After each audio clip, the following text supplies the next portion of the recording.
ओम जय श्री कृष्ण सम्पूर्णमा नमो नमः।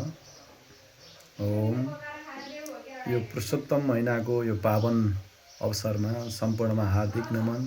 ओम सबैलाई भगवान प्राप्तिको निमित्त अगाडि बढ्न सक्ने शक्ति प्राप्त होस्, सबै सुखी सबै खुसी भएको देख्न पाइयोस्।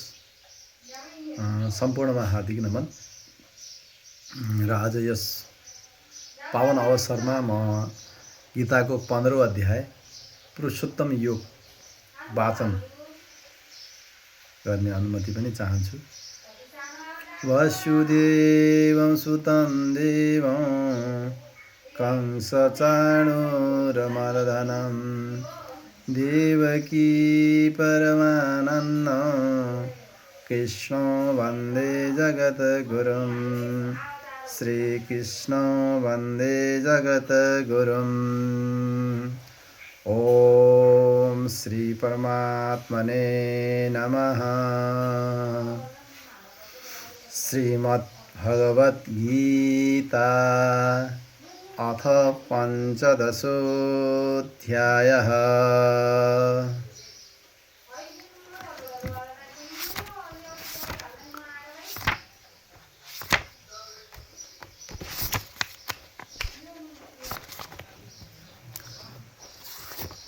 श्रीभगवानुवाच ऊर्ध्वमूलमधःशाखम् अश्वत्थं प्राहुरव्ययम् छन्दांसि यस्य पर्णानि यस्तं वेद स वेदवित्।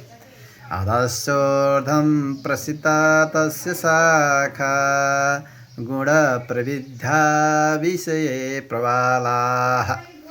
अधश्च मूलान्यनुसन्ततानि कर्मानुबन्धीनि मनुष्यलोके। न रूपमस्येह तथोपलभ्यते नान्तो न चादिर्न च सम्प्रतिष्ठा। अश्वत्थमेनं सुविरूढमूलम् असङ्गशस्त्रेण दृढेन चित्वा तदपदन्तात् परिमार्गितव्ये यस्मिन् गता न निवर्तन्ति भूयः। तमेव चाद्यं पुरुषं प्रपद्ये यतः प्रवृत्ति प्रसिता पुराणे। निर्मानमोहाजितसङ्गदोषा आध्यात्मनित्या विनिवृत्तकामाः। द्वन्द्वैर्विमुक्ता सुखदुःखसञ्जैर्गत्यञ्च मूढा पदमव्ययं तत्। न तद्भासयते सूर्यो न शशाङ्को न पावकः यद्गत्वा न निवर्तन्ते तद्धाम परमं मम। ममैवांशुजीवलोके जीवभूतः सनातनः मनसष्टानि इन्द्रियाणि प्रकृतिस्थानि कर्षति। शरीरं यदवाप्नोति यच्चाप्युत्क्रामतीश्वरः गृहीत्वैतानि संयाति वायुर्गन्धनिवासयात्। श्रोत्रेण च सुस्पर्शनेन च रसनघ्राणमेव च अधिष्ठाय मनस्सायं विषयानुपसेवते। उत्क्रामन्तं स्थितं वापि भुञ्जानं वा गुणान्वितं विमूढा नानुपश्यन्ति पश्यन्ति ज्ञानचक्षुषः। यतन्तो योगिनश्चैनं पश्यन्त्यात्मन्यवस्थितं यतन्तोऽप्यकृतात्मानो नैनं पश्यन्त्यचेतसः। यदादित्यगतं तेजो जगद्भासयतेऽखिलं यच्चन्द्रमसि यच्चाग्नौ तत्तेजो विद्धि मामकम्। गामाविश्य च भूतानि धारयाम्यहमोजसा पुष्णामि चौषधिः सर्वाः सोमो भूत्वा रसात्मकः अहं वैश्वानरो भूत्वा प्राणिनां देहमाश्रितः प्राणापानसमायुक्तः पचाम्यन्नं चतुर्विधम् सर्वस्य चाहं हृदि सन्निविष्टो मत्तस्मृतिस्यानमपोहनं च वेदैश्च सर्वैरहमेदवेद्यो वेदान्तकृद्वेदविदेह चाहम् द्वामिमौ पुरुषौ लोके क्षरश्चाक्षर एव च क्षरः सर्वाणि भूतानि कूटस्थोऽक्षर उच्यते उत्तमः पुरुषस्त्वन्यः परमात्मेत्युदाहृतः यो लोकत्रयमाविश्य विवत्स्य ईश्वरः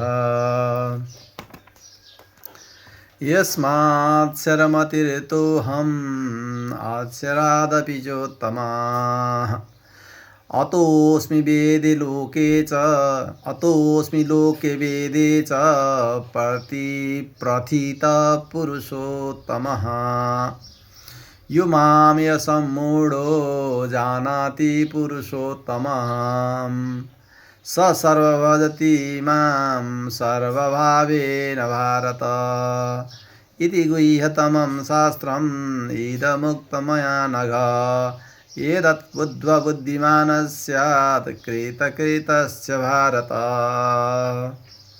ॐ तत्सदिति श्रीमद्भगवद्गीतासु उपनिषत्सु ब्रह्मविद्यायां योगशास्त्रे श्रीकृष्णार्जुनसंवादे पुरुषोत्तमयोगो नाम पञ्चदशोऽध्यायः। ॐ श्रीकृष्णार्पणमस्तु। योगेश सच्चिदानन्दं वासुदेवं व्रजप्रियं धर्मसंस्थापकं वीरं कृष्णं वन्दे जगद्गुरुं श्रीकृष्णं वन्दे जगद्गुरुं। यो पावन पुरुषोत्तम योग गीता 15औं अध्यायको पुरुषोत्तम योग र यो पुरुषोत्तम मास यो अत्यन्तै गहनतम परम पुरुष भगवान श्रीकृष्णको सान्निध्य प्राप्त गर्नको निमित्त स्वाध्याय सत्संग र साधनाको अत्यन्तै आवश्यकता चाहिँ रहने गर्छ। बिना साधना कुनै पनि कुराहरू प्राप्त हुँदैन। तसर्थ हामी उही परमात्मा श्रीकृष्णसँग हामी सान्निध्यता प्राप्त गर्नको निमित्त हामी साधनामा लाग्नु जरुरी छ। शरीर माध्यम खलु धर्म साधनम। शरीर पहिला चाहिँ शरीरको माध्यमबाट हामी यो साधनामा जोडिएर उही परमात्मालाई प्राप्त गर्न सक्दछौँ, किनकि यो परमात्माकै अंश स्वरूप हो यो शरीर। र उही परमात्माको प्राप्त गर्नको निमित्त अत्यन्तै गहनतम हिसाबले श्रद्धा भक्ति र समर्पणका साथमा भगवान श्रीकृष्णको जसले चाहिँ स्मरण गर्दछ, जसले चाहिँ भगवान श्रीकृष्णको सान्निध्यताको निमित्त एक कदम मात्र पनि अगाडि राख्दछ भने उसको जीवन धन्य धन्य रहन्छ भनेर चाहिँ बताइएको छ। हरि ओम तत्सत्। सम्पूर्णमा नमो नमः। ओम सर्वे भवन्तु सुखिनः, सर्वे सन्तु निरामया, सर्वे भद्राणि पश्यन्तु मा कश्चित् दुःखभाग्। हरि ओम तत्सत्। ओम।